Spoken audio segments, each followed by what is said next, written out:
ఏ ఎన్నికలు వచ్చినా కొంతమంది అటు ఇటు గౌరవ మంత్రి వర్యులు చేస్తున్నారు. BC welfare, EWS welfare, handlooms and textile వారిని సభా వేదికపైకి సగౌరవంగా సార్ మీ అందరికి విజ్ఞప్తి చేస్తున్నా. ONDC ఉంది, open network for digital commerce.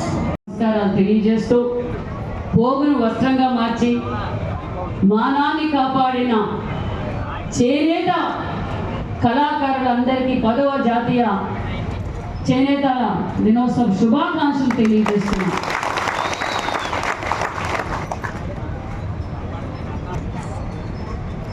మొన్న కలెక్టర్స్తోనూ మినిస్టర్స్తోనూ మీటింగ్ పెట్టుకున్నారు. అంతకుముందు 3 రోజుల ముందు కూడా మేము అడిగాం, ఏం సార్ ఎట్లా ఏం సార్ అంటే సడన్గా నేను చిరాలకే వస్తున్నానేమో ప్రోగ్రామ్ అరేంజ్ చేయండి అన్నారు. ఏం సార్ మళ్ళా చిరాలు అంటున్నారు అంటే, లేదు నేను గతంలో ముఖ్యమంత్రిగా ఉన్నప్పుడు కూడా నేను చిరాలు వెళ్ళాను, మళ్ళీ ఇప్పుడు చిరాలు వెళ్తాను, అక్కడే 10వ జాతీయ చేనేత దినోత్సవం చేసుకుంటానని చెప్పారు. అన్ని ఏర్పాట్లు కలెక్టర్ గారు, ఎస్పీ గారు, ఇక్కడ ఉన్న స్థానిక లీడర్లు అందరం ఏర్పాటు చేశాం. వాతావరణం అనుకూలించకపోవడంతో చంద్రబాబు నాయుడు గారు ఇక్కడికి రాలేకపోయినారు. అయినా గాంధీ గారి స్ఫూర్తితో ఏదైతే మన మహాత్మా గాంధీ గారు చెప్పారో అదే స్ఫూర్తితో మన పార్టీ వ్యవస్థాపకులు అన్న నందమూరి తారక రామారావు గారే చేనేతలు గుర్తించిన వ్యక్తి మన అన్న ఎన్టీఆర్ గారిని కూడా చెప్పాలి. ఆనాటిలోనే చేనేతలకు పని కల్పించాలి అని జనతా వస్త్రాలు పంపిణీ చేసిన గొప్ప వ్యక్తి మన అన్న నందమూరి తారక రామారావు గారు అనే విషయాన్ని మరొకసారి మేము అందరికీ గుర్తు చేస్తున్నాం.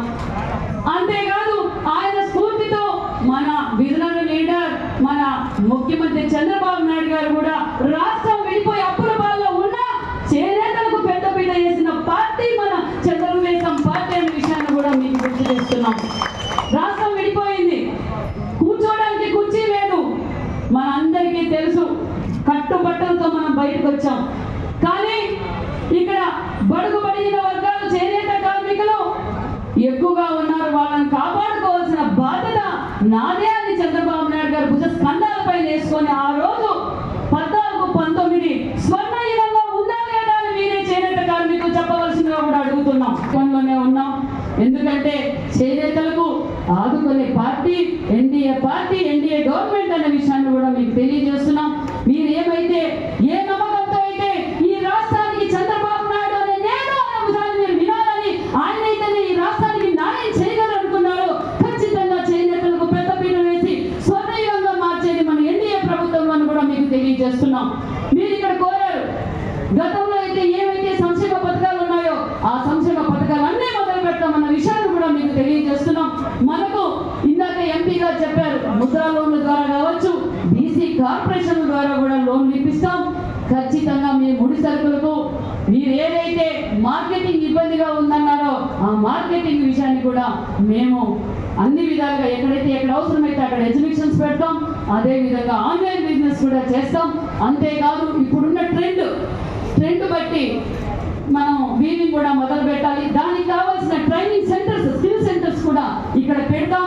ఏవైతే లేటెస్ట్ గా ఇప్పుడు ఏదైతే వస్త్రాలు అవసరమో, డిజైన్స్ అవసరమో అవి కూడా ఇక్కడ ఏర్పాటు చేస్తామని కూడా ఈ సభాముఖంగా కూడా మీకు తెలియజేస్తున్నాం.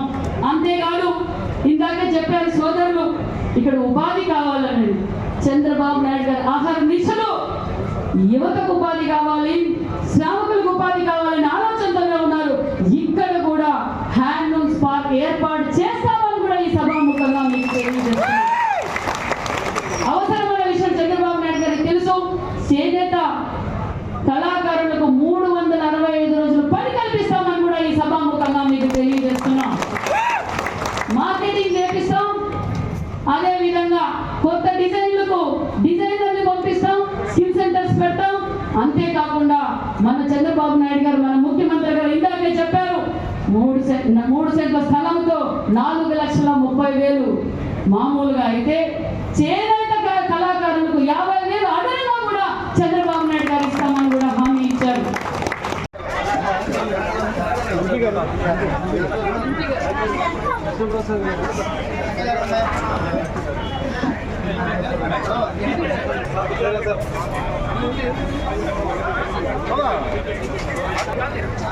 సార్ ఇటండి.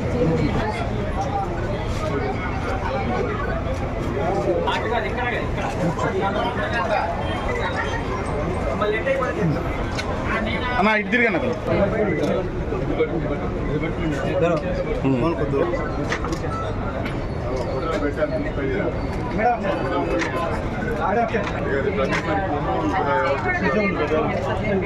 Thank you. ఇక్కడ 8 6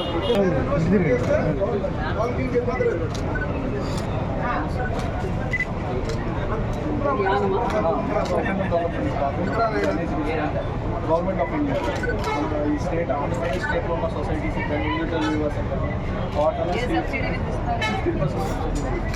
ప్రొడ్యూసర్ మాస్టర్ వ్యూవర్స్కి అంటే మాకు స్కీమ్లో డైరెక్ట్గా లేదు వాళ్ళకి సెల్ఫ్ హెల్ప్ గ్రూప్ చేసుకొని